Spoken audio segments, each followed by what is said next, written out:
Hey everyone, welcome back to my channel. Today I'm back with a brand new speed build, this time doing something which has been highly requested on my channel. So I was flicking through the comments the other day and there is one comment that I get quite a lot, and that is, please can you do a starter home? So I was sat down this evening and I was thinking, what can I build? And I thought, let's do a starter home. Let's see what we can come up with. So just recently on my channel I've done a lot of autumnal style builds, some spooky builds, mansions, and I was sat thinking about what I'd like to do, and the last build that I did was very sort of spring inspired, and so again I wanted to do just a nice light and bright starter home, just something that was very basic but had everything that your sim would need in it. So this is Fir Tree Cottage. It's a 1-bed, 1-bathroom build and it's set on a 20 by 20 lot in Windenburg. Now, the only stipulation with me doing a starter build was that I didn't want to do it to a budget. I just literally wanted to see if I fit everything in it that I wanted to put in it, what it would actually come out as. And as it is, it's actually 50,000 simoleons. So it's not a complete starter home in the sense that it's nice and cheap, but it's certainly a starter home in the sense that it's just for one or two sims and maybe a pet maximum. I mean, you could go ahead and start a family in this home, but pretty soon as they sort of change into a toddler, you'd probably need to either do an extension or move on to your next house. So this was actually a really quick build for me. I've managed to build this tonight and edit the whole thing, and we're still on 10 o'clock and I started at about 7. So this is a really fast build for me, and I always find it really refreshing actually to do houses this small because they don't actually take me that long to do at all.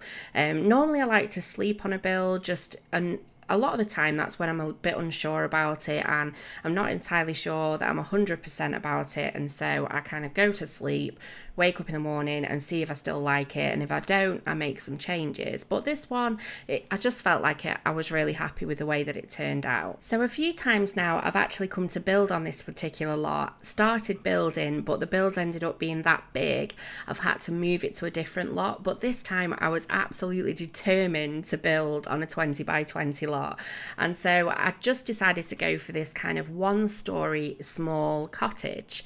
And one of the things I love about it as well is the fact that I've managed to add in glass roofing again. When glass roofing first came out, I think myself and many other builders just got stuck into adding glass roofing anywhere that we could, because obviously it's just such a novelty when something comes out new. But I must admit, in the last sort of several builds I've kind of forgotten about it, so I've rediscovered it and I'm kind of trying to use it in lots of different ways.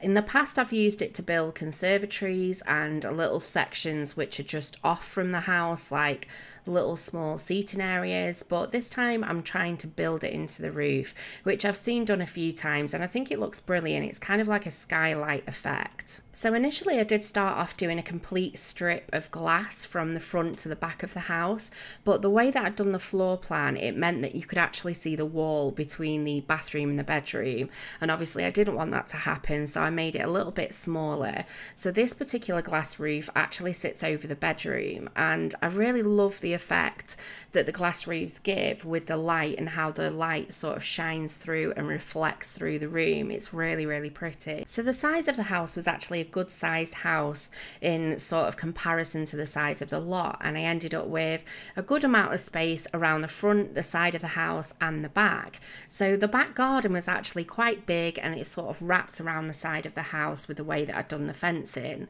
Now I didn't go over the top with lots of decorations, and there's plenty of space for you to still add different things if you wanted to in the garden to the back. But I did go ahead and add in some planters as well as a barbecue area, and we also had a beekeeping box as well. But if you wanted to add in some bigger planters, because I only use the smaller ones, then there is space to do that around the side of the house. So to the front of the house I added these rocks just around the entranceway, and I was a little bit indecisive about how I wanted this entranceway to be, but I ended up going going with a half wall. I just felt like it opened up the front area of the house a little bit more. But I did add these kind of rocks and a few plants and trees, and then later on I did go ahead and add a little seating area with a table. And I think this is the first time I've used those windows from the Jungle Adventure pack, and I used them just to line the bottom of the half wall, but I felt like it gave a little bit more character to the house. But overall it's quite a simple kind of setup really. There's not really anything too majorly detailed. It's just got everything that I think a starter sim would need and more. So like I say, this wasn't actually built with a budget in mind, and I was quite pleased with the amount that it came out as, because I don't think 50,000 simoleons is that bad an amount to come up with depending on what your sim does, especially if they play the lottery and they fall lucky. So the other thing with this house is it wasn't a restricted pack build. I did go ahead and use all the packs that were available. And what I will say though is, and I've said this before in the past, is that sometimes on the gallery when you go to have a look, it will list loads and loads of different packs for a house, but it may just be that there's only one item used out of any particular pack. So sometimes it can be worth downloading the house just to see if, you know, it is just a few things that are missing that you can easily sort of substitute with other items. Now with regards to the inside of the house, I decided to just again keep it very kind of light, bright and breezy. There were lots of windows in this house as well, which also added and gave that same effect, which was really nice. But I'd say it wasn't really traditional cottage style interior. It was just probably quite modern really, but just very sort of cozy and homely. So I hope you're all having a fantastic weekend. Mine's been quite relaxing actually. We've not done a lot this weekend, and it's nice just to have a little bit of downtime sometimes and just not have anything sort of scheduled in, so we can all just kind of chill out a bit. I've got some exciting news though, although I wasn't really going to say anything, although I did mention something over on Twitter, but I'm actually looking to get a new pet. Now, I took my kids over to the pet shop probably about a month or so ago, and we were having a look at all the little pets, and I mentioned, I think, a little story about when I was younger and I'd bought this gerbil, and that's in one of my other videos. But basically we were having a look at all the little pets, and we were looking at hamsters and gerbils and rabbits, and a long time ago we had a couple of guinea pigs, and unfortunately they virtually nearly killed me, and it turned out I had a really bad allergy to these guinea pigs. And although I know I haven't been allergic my entire life, the older I've got, the worse my allergies have become.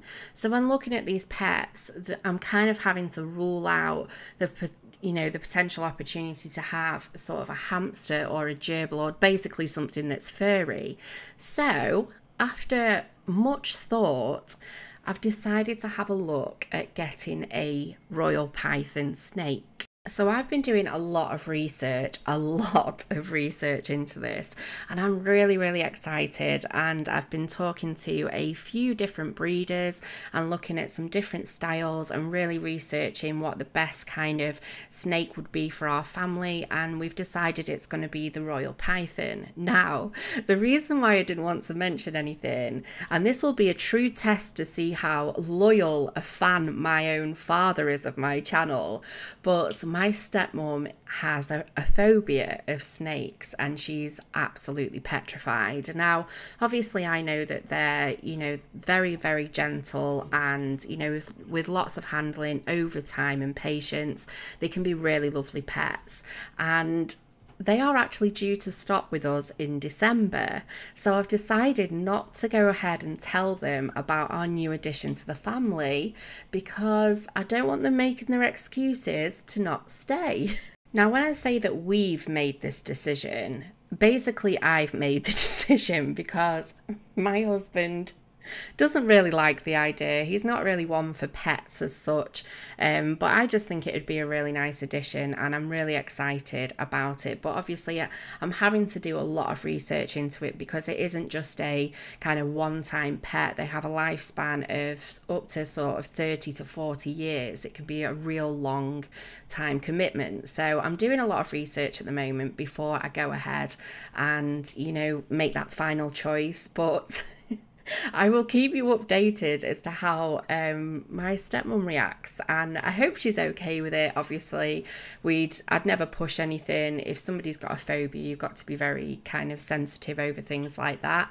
But I'm hoping I can kind of persuade her. But I will definitely keep you guys posted, and should we go ahead and purchase one, I will post some pictures up to Instagram and Twitter for you all to check out. But just coming back to the build, I'm just working on the bedroom at the moment, and as you can see, we've done the kitchen and the living room, and both of them are pretty good sizes really. And if you wanted to go ahead and add more things in, then you can do. I didn't go over the top with gadgets or lots of activities and skill building items, because part of me kind of thinks as well, with it being a starter home, you want to be able to have something to save up for. You know, you don't want to necessarily move in and already have everything at hand, because otherwise you've got nothing to really aim for. So I did kind of add plenty of nice items in there, but kind of left it open for you guys to add whatever you want into it as well, to personalize it a bit more. I'm just working on the final room now, which is the bathroom, which is just very small and simple, but I did go ahead and add in a bath and a shower, so you've got the option if you have pets or toddlers in the future, if you did go ahead and expand the house or anything like that, then you've got a bath available as well. But I really hope you've enjoyed this video. If you have, please give me a big thumbs up, and if you're not subscribed, it would be awesome to have you on board. But thanks very much for watching, guys, and I look forward to seeing you next time. Bye.